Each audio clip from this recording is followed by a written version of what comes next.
సంబంధించినటువంటిది ఒక స్కూల్కి ఒకరిని అలర్ట్ చేయమని ఉంది. వాళ్ళు ఆ ఎగ్జామ్ కండక్ట్ చేసి పూర్తయ్యేంత వరకు వాళ్ళదే బాధ్యత.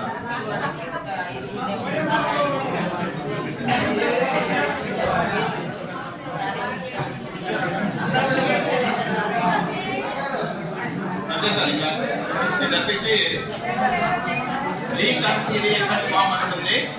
అది హెచ్ఎం గారు మీరు కలిసి దాన్ని పూర్తి చేయాల్సి ఉంటుంది. రీకన్సిలియేషన్ ఫామ్ అంటే name of the school, choice code, ఆ వివరాలన్నీ ఉంటాయి.